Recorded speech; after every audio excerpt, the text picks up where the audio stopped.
एक और अहम खबर, चीन के अफगानिस्तान प्लान पर हुआ एक्सक्लूसिव खुलासा। अमेरिका के हटने के बाद अफगानिस्तान में एंट्री करेगा चीन। अफगानिस्तान के लिए $1 बिलियन का प्लान बनाया गया है। बेल्ट एंड रोड इनिशिएटिव को तेजी से आगे बढ़ाएगा चीन। पाकिस्तान की तरह अफगानिस्तान को कर्ज के जाल में फंसाने का प्लान है चीन का। और सिवाज साहब हमारे साथ मौजूद हैं। सिवाज साहब, यानी अब पाकिस्तान के साथ साथ अफगानिस्तान पर भी नजर चीन की।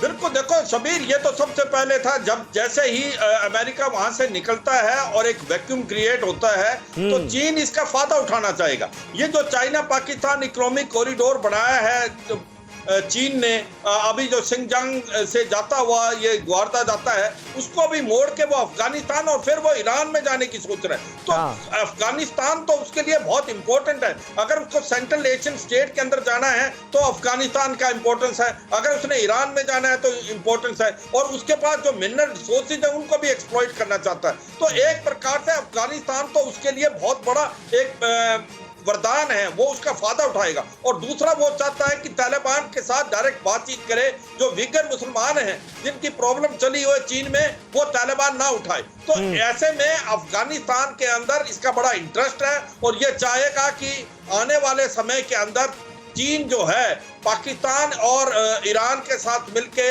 अफगानिस्तान और रूस के साथ मिलके अफगानिस्तान के अंदर अपने पैर जमाए और एक्सप्लॉइट करे इकोनॉमिकली। और बेल्ट रोड इनिशिएटिव को, ये जो चाइना पाकिस्तान इकोनॉमिक कॉरिडोर है, उसको फिर अफगानिस्तान ले जाए, अफगानिस्तान से उसके बाद ईरान और फिर आगे बढ़े। तो ये एक इम्पोर्टेंस है इसके लिए, चीन के लिए। और चीन समझता है अफगानिस्तान एक बड़ी मार्केट भी है और वहां पर वो इंडस्ट्री बनाना चाहेगा, इसका भी करा। गुरमीत सिंह साहब, एक छोटा सा रिएक्शन इस पर आपसे चाहूंगा, क्योंकि ऐसा लग रहा है कि आने वाले वक्त में फिर तो अफगानिस्तान में भी अमेरिका वर्सेस चीन होना तय। कि अमेरिका साफ कर चुका है कि भले ही हम अपनी फोर्सेस वहां पर से धीरे धीरे करके हटा रहे हैं, लेकिन इसका यह मतलब नहीं है कि हमारी मौजूदगी खत्म हो जाएगी वहां पे।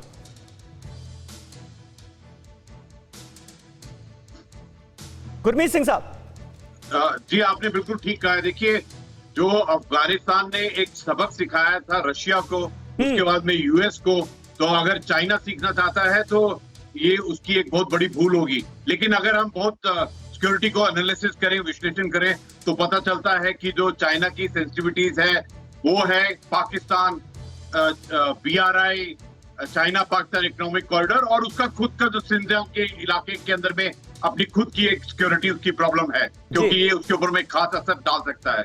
उसकी नजर अफगानिस्तान के अंदर में जो रिकंस्ट्रक्शन होना है, जो उसकी इंडस्ट्रीज है, माइंस है, उसके ऊपर भी नजर है। लेकिन ये इतना आसान नहीं है। लेकिन क्योंकि लगता है अगर चाइना ने इसके अंदर में ज्यादा दखल देने की कोशिश की तो खुद ही लहूलुहान होकर अपने सबक सीख कर वापिस आएगा। बिल्कुल बिल्कुल बिल्कुल। गुरमीत सिंह साहब, बने रहे आप हमारे साथ, लेकिन यह समझना भी जरूरी है क्योंकि CCC का हम जिक्र कर रहे हैं और आज की तारीख में चीन दुनिया के लिए कितना बड़ा खतरा बन चुका है और कैसे बनता जा रहा है, इसको समझना बहुत ज्यादा जरूरी है।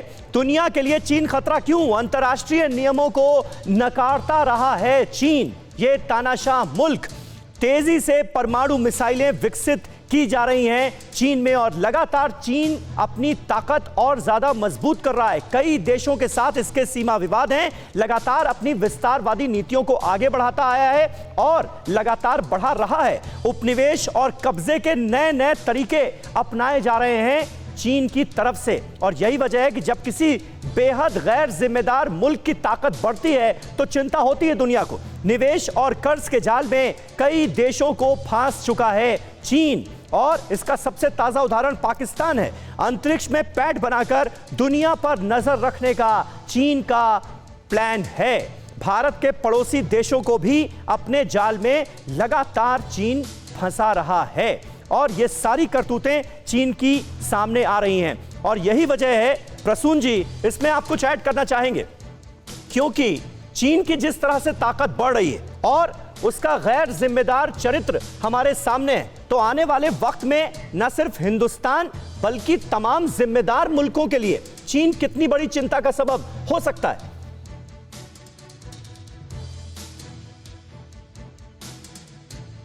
जी, वो चीन अभी भी बहुत चिंता का बड़ा सबब है पूरे विश्व के लिए, खासकर टेक्नोलॉजी और टेक्नोलॉजी वॉरफेयर में।